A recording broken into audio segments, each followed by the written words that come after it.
Katz and Cosby, entertaining and informative on the Red Apple Podcast Network. John, President Trump is in Michigan today. He spent a lot of time in Michigan. Yeah, it's a hot seat, especially the Senate seat. Well, let's get there. a report what's going on. Let's go to Michigan GOP Chair Jim Runestad.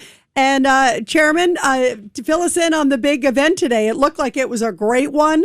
There were a lot of people on the podium, and he watched like a drag race or something, it looked like, beforehand, too. So we got a pretty good tour of Michigan.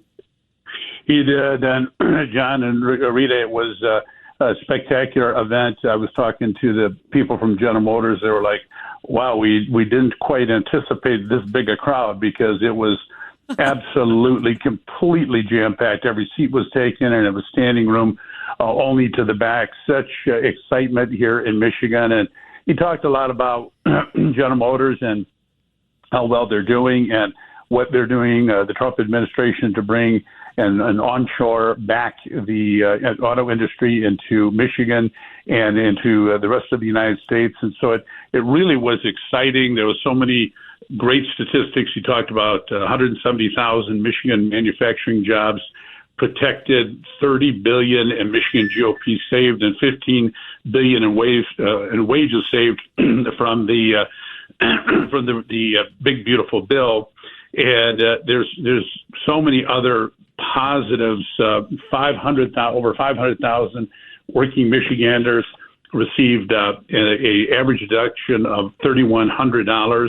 There's just one positive after another that he walked us through about what's happening in economics in Michigan. And Jim, he also talked about just the key races. I mean, I thought one of the most important things he had on Mike Rogers, who we just had here in studio, the congressman who narrowly lost last time. And boy, he's in a really important race there for Senate. I mean, as you know better than anybody, boy, if they can flip that seat, the Gary Peters Democrat seat, and make it Republican with Mike Rogers, that would be enormous.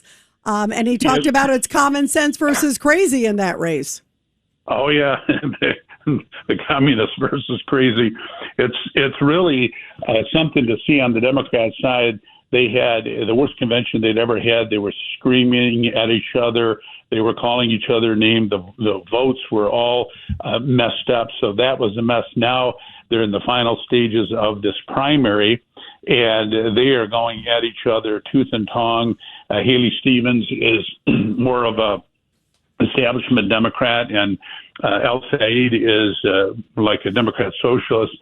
And we don't know who's going to win that, but they are beating the hell out of each other. And so Mike Rogers, today he got up and spoke. It was unanimous support. Every Republican is backing him, or is 100% behind him. So we're looking really, really good for that seat.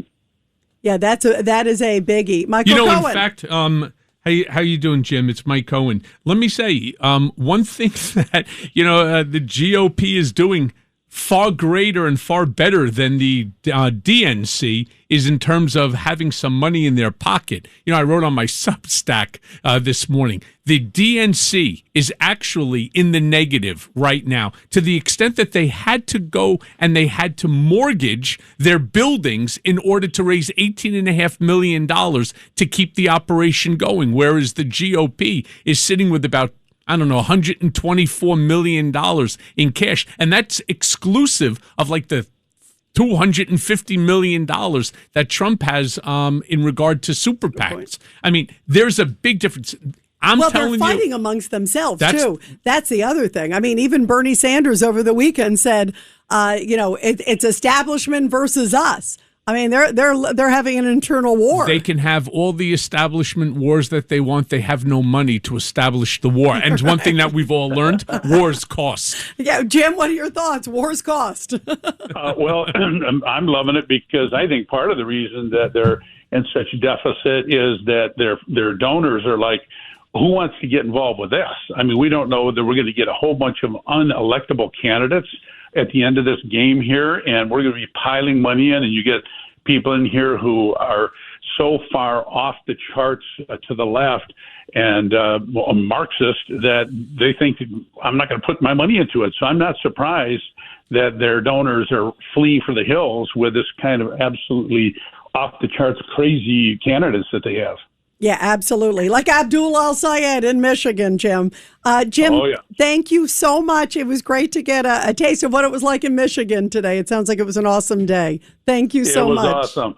Thanks for having me on. Good speaking to you, Jim. Yeah, thank you so much.